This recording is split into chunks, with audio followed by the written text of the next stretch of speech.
Hello les amis, je vous retrouve pour une nouvelle vidéo sur le football anglais et la Première Ligue et je vais vous présenter le match Brighton contre Chelsea. C'est un match qui a lieu ce mercredi 15 mai 2024 à 20h45 pour le compte de la 34e journée en retard du championnat d'Angleterre Premier League saison 2023-2024. Alors Brighton c'est le 10e du classement qui reçoit Chelsea le 7e. Donc dans cette vidéo on va revenir sur le classement de ces deux équipes en Première Ligue avec leurs statistiques. On verra ensuite le classement des meilleurs marqueurs et passeurs pour ces deux équipes toujours en Première Ligue. Puis on enchaînera par les 10 derniers résultats toutes compétitions confondues et les stats. Et on terminera par les compositions d'équipes et tactiques éventuelles, ce qui nous permettra d'avoir une idée, une tendance à ce match. Alors pour ceux qui souhaitent voir ce match à la télé, sachez que vous pouvez le voir sur Canal Plus Sport 360. Donc, au classement, on a donc Brighton qui est 10e avec 48 points en 36 matchs, 12 victoires, 12 nuls, 12 défaites. C'est équilibré. 54 buts marqués, 58 encaissés, moins 4 de différence de but. Bon, ils n'ont plus rien à jouer cette saison. C'est pour le fun qui termine le championnat. De son côté, Chelsea est 7e avec 57 points en 36 matchs, 16 victoires, 9 nuls, 11 défaites, 73 buts marqués, 61 encaissés, plus 12 de différence de but. Chelsea est ex aequo avec Newcastle, aussi Newcastle qui a un match en retard. Et donc, ils sont finalement, Chelsea, à quelques points pour jouer les places qualificatives pour la prochaine Coupe d'Europe. Ils ont donc besoin absolument de gagner ce match pour essayer au moins de se qualifier, ce qui permettrait de, je dirais, de progresser, parce que cette saison, il ne me semble pas qu'ils aient joué de Coupe d'Europe, donc comme ça, ils atteindraient un nouveau palier de progression. Au niveau des meilleurs marqueurs, pour Chelsea, on a le deuxième marqueur de Première Ligue qui est Palmer avec 21 buts, ensuite Jackson 14, pour Brighton Pedro 9, pour Chelsea Sterling 7, pour Brighton on a Ferguson, Adingra 6, pour Chelsea on a Madueke, Mudryk et Gallagher avec 5, puis après il y a des joueurs à 4, 3, 2, 1 but pour les deux équipes. Pour les meilleurs passeurs, alors pour Chelsea, non déjà pour Brighton on a Gross, le deuxième passeur de Première Ligue qui est à 10, pour Chelsea on a Palmer 8, Palmer il a mis 21 buts et 8 passes, il est sur 29 buts en 32 matchs, il est très fort.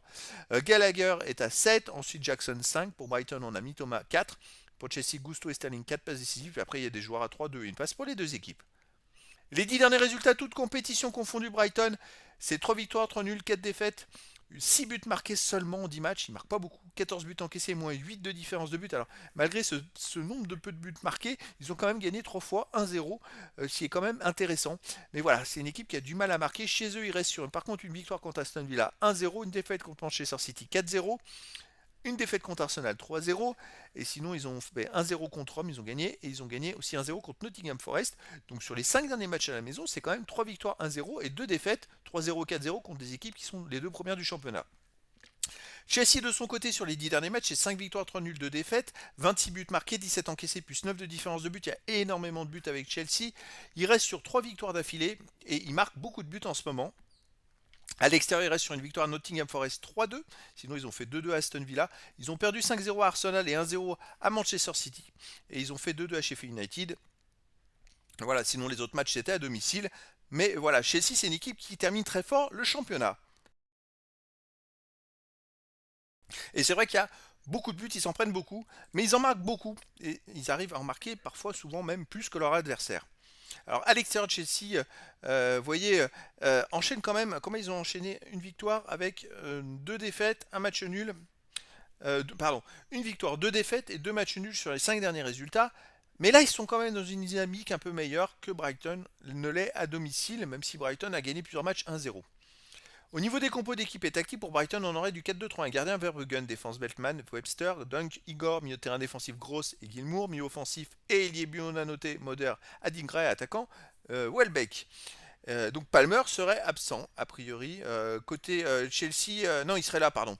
Welbeck serait bien présent. Palmer, c'est côté de Chelsea. Je pars dans du n'importe quoi. Côté Chelsea, on aurait du 4-2-3-1 et gardien Petrovic, défense Cucurella, Badiachil, Silva, Chaloba, milieu de terrain défensif Quesedo, Gallagher, milieu offensif Elie, Mudryk, Palmer, il est bien là, Madueke et attaquant Jackson. Donc c'est vrai que pour moi, Chelsea est bien mieux armé que Brighton. Non, c'est grosse côté Brighton, meilleur passeur avec 10 passes décisives et il est bien là. Et donc Chelsea est peut-être mieux armé, mais il y a quand même des joueurs voilà, comme Gross, comme Welbeck, qui sont très présents côté Brighton. Bah écoutez, ça va être un match très intéressant. Et donc, je vous donne rendez-vous ce mercredi 15 mai 2024 à 20h45 pour le match de la 34e journée en retard du championnat d'Angleterre Premier League saison 2023-2024. Brighton, le 10e du classement, reçoit Chelsea, le 7e. Voilà les amis, je vous dis à très bientôt pour une nouvelle vidéo.